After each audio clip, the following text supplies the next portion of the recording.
you are curious as to what Katy Perry sounds like as a sim, I can only best describe it as what I sound like when I'm trying to recall the lyrics to an Eminem song while I'm drunk.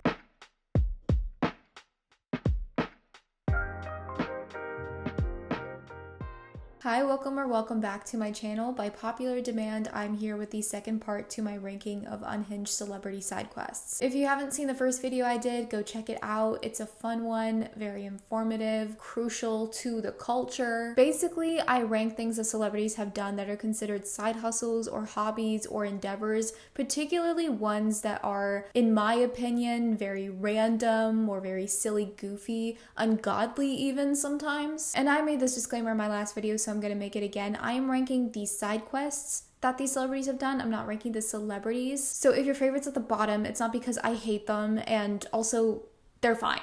Like, they're fine. So I thought of using the same tiers that I did last time, but then I sort of realized that the vibe today was a little bit different. It just didn't work with the side quests I'm ranking today, so I've changed it up just a little bit. At the top is I respect the hustle and bustle, side quests that are funny or cool or iconic. Second is never let them know your next move, for the side quests that are unexpected or very random, not necessarily good or bad. The third tier is Bizarre Business Bonanza, used the last time. This tier came to me at 3 a.m. for some godforsaken reason, and you know what? It works, and if you hate alliteration, today's just not your day. Second to last is O, because genuinely that was my reaction to some of these side quests. And at the very bottom is again opinion.exe has stopped working because sometimes celebrities do things that make me want to perish. And first off is Snoop Dogg. You know what I love about all of you watching is that you guys will call me out whenever there's something that I forget or don't know. Because in my first ranking of unhinged celebrity side quests, I kept saying that Shaq was the king of side quests, and you guys humbled me in my comment section so quick. You all were like, girl, you have never been more wrong. Snoop Dogg is the king of side quests. This man formed his own football league, which he played in. He made a gospel music album, dabbled in Bollywood, which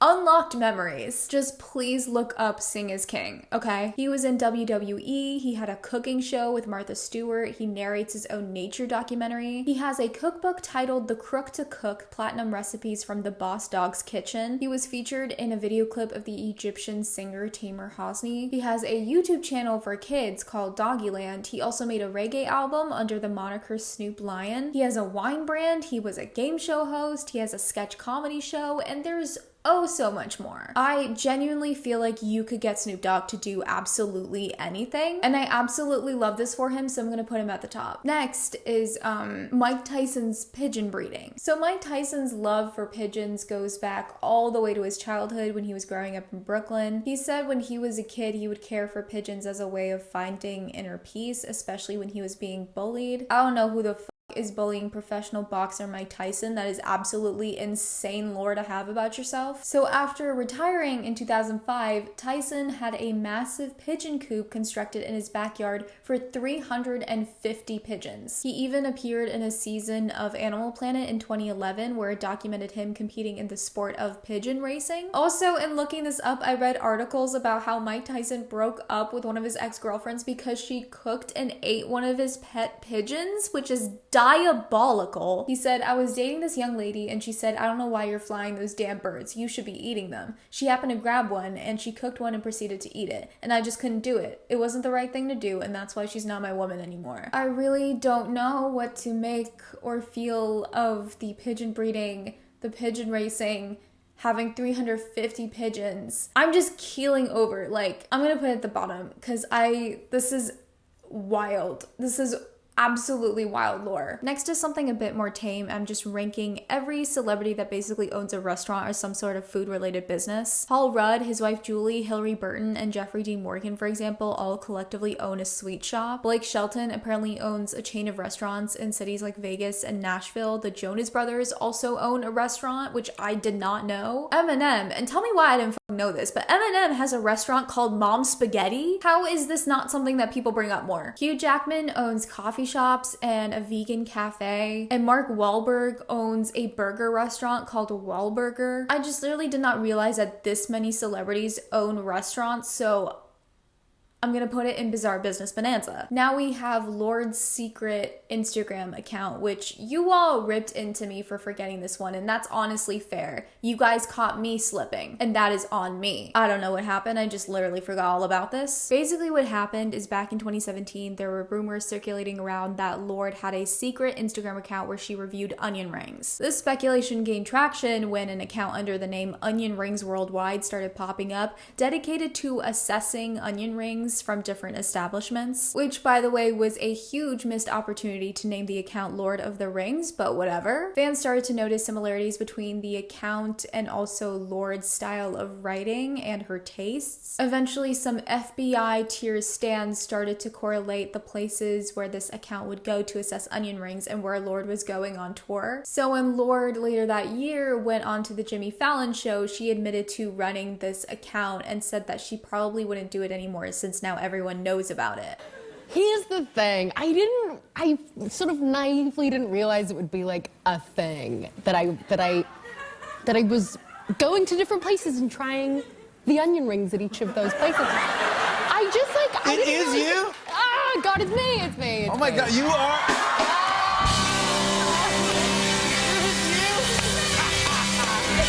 Until 2020 when she posted on the account for the first time in years with the caption, "Don't call it a crumbback." And then the same day she posted again with the caption, "I've got to be honest with you. This reviewer stopped ordering onion rings after her identity was leaked to the press in the great debacle of 2017. I get a smile and a wink from waitstaff. It got embarrassing, you know? But it occurred to me that some things are too good to let the internet spoil." Alright, Ella, this was so random, but I respect it. Next is Kristen Chenoweth's series on the Oklahoma Girl Scout murders. If you don't really know much about Broadway, Kristen is an actress and singer that is very well known in the Broadway musical theater world for her roles in Wicked and You're a Good Man. She is from Oklahoma, and in 2022 she created this documentary about the Oklahoma Girl Scout murders that happened in the 70s. The thing is, when I looked this up, I saw a lot of people talking about how it was really distasteful that she was the creator and the host and was in it herself, but also she made it a lot about her because apparently she was in the Girl Scout troop and she was supposed to go on the camping trip that the murders happened on, but she got sick so she didn't go, and made it a focal point that she could have been one of those girls, and just kept centering herself in conversations about a tragedy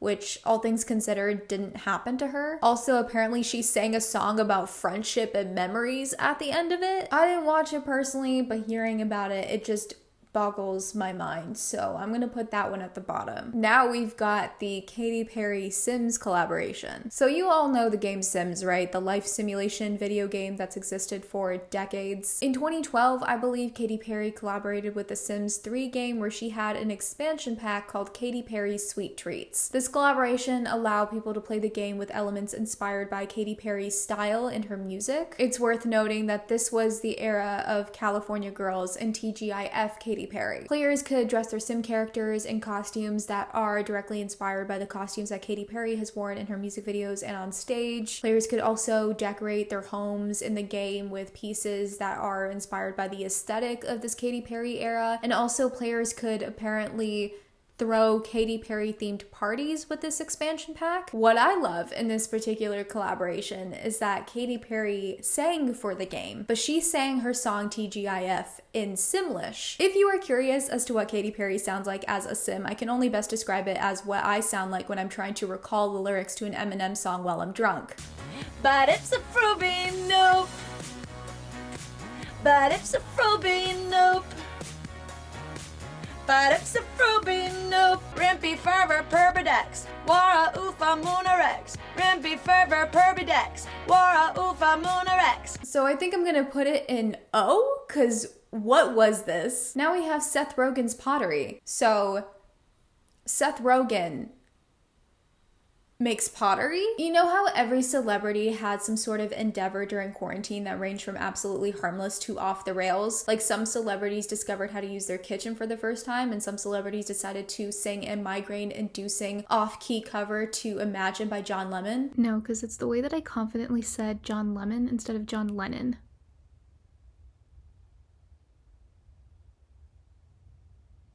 I can't. Seth Rogen picked up pottery as a hobby and got so into it that he created a show called The Great Canadian Pottery Throwdown. He basically shows his skills and then teaches other potters how to make household items that he's made, such as ceramic ashtrays. I do love that in an article discussing the show, it quotes Seth Rogen where he said, "People who smoke weed deserve to have nice things. They deserve to have people that put creative thought into those things." And I don't know why the phrasing of that makes me giggle, but I'm gonna put this one in Bizarre Business Bonanza. Now we've got Shawn Mendes in the 100. So Shawn Mendes is a huge fan of the show 100, and years back he tweeted how much he loves the show, and then he made a specific tweet tagging the writers saying, "Can I act in your TV show?" And the writers were pretty much like, "Yeah, sure," and then wrote him into the first episode of season 3. So he just like randomly popped into this episode, and he also sang in this episode when singing and like musical numbers is really not the vibe of the show. It was truly so random, and I believe his character was like kept alive throughout the rest of the show, but he never came back, but the writers kept baiting the audience into thinking that he could. I'm just gonna put this and never let him know your next move because this was just so random. Next we got Idris Elba, who literally turns tables and is a DJ on the side. Apparently like quite a few celebrities are, like Paris Hilton, but Idris Elba was apparently a DJ way before he was an actor, so really acting is his side hustle. I'm pretty sure he played at Coachella last year, and I think he said he's leaning more into being a DJ now than an actor. So he's currently on his side quest. He's been on this side quest, and I'm gonna put it in never let him know your next move because he's Idris Elba, so that's wild. Next is Lil Uzi Vert delivering a cake. Rapper Lil Uzi Vert 4 months ago was seen in a viral video carrying a large cake into an elevator for delivery, like a comically large ass cake. Turns out it was for Marc Jacobs for their 40th anniversary. I don't know why, I don't know how, I don't know what the context was, I don't know what specifically they were trying to promote by having him deliver the cake specifically, but this video was going around on the internet, and to be honest, that can't be a real cake. There's no way that's a real cake, but that just makes this 10 times funnier and also more confusing, so I'm honestly gonna put it at the top. The next thing I'm gonna rank is actor Tom Hardy being insanely good at Brazilian Jiu-Jitsu and winning a tournament, and a few others. So Tom Hardy, Venom himself, is a martial artist and has competed in Brazilian Jiu-Jitsu tournaments multiple times. I think he's won like 3 tournaments in a month, and a few years ago he secretly entered the 2022 Brazilian Jiu-Jitsu Open Championship and won the event. I just imagine taking your kid to that and then you see Tom Hardy there and you know you're and you know, I've never been interested in those influencer boxing tournaments, but I would absolutely kill to see Tom Hardy pulverize Logan Paul. This is insane and impressive, so I'm putting it at the top. Now we've got Madonna's children's books. So upon my research into the depths of the internet trying to find unhinged celebrity side quests to rank, I found out that Madonna writes children's books. Like, she's written a handful of them. Sometimes I truly wonder where celebrities get these ideas. Like, I would love to be in their management meetings when they bring this shit up. Let me be a fly on the wall, please, because I would absolutely love to know what ideas celebrities have had that made their management go, no, you're not doing that. So all these books were published in the 2000s, and Madonna's aim with each of these books was to teach kids, the readers, a certain specific lesson. Her book, Mr. Peabody's Apples, is about the importance of always telling the truth. Her other book, Lotsa de Caixa, teaches the idea that money can't buy happiness. Are her books good? I've seen very mixed reviews for her books, and honestly, I've come to the conclusion based off of these reviews that if you're a parent, you can probably come up with a better story on the fly, but never let them know your next move, I guess. And now I want to talk about Macaulay Culkin's pizza band. Yeah, that is a sentence I just said. Macaulay Culkin and some of his friends were in a band together for 5 years from the years 2013 to 2018 where they parodied the Velvet Underground songs with pizza-related names and lyrics. They'd perform live and give out pizza boxes to people who attended their concerts, and they were named the Pizza Underground. I want you to take a wild guess as to how I know about this band. Tumblr. They did in fact have a Tumblr where you can dig up pictures and lore, and if you're wondering whether they were good, honestly, beauty is in the eye of the beholder, or rather the ears of the beholder in this case, so I will just leave you with this.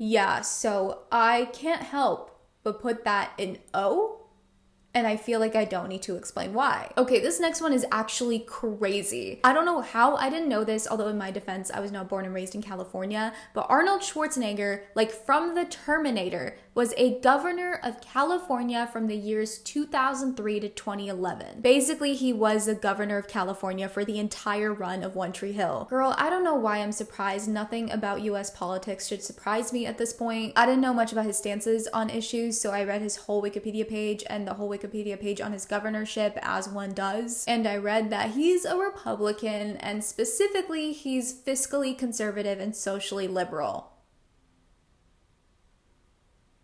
Lord help me. Already an oxymoron, but he had conflicting words and actions, like saying he supported gay rights and yet he vetoed bills to legalize gay marriage in California. Again, American politics. I shouldn't be surprised. This is bad enough, but the thing that really rustled my jimmies is reading this quotation in his Wikipedia page. I am proud to be a member of the party of Abraham Lincoln. I am proud to be a member of the party of Ronald Reagan.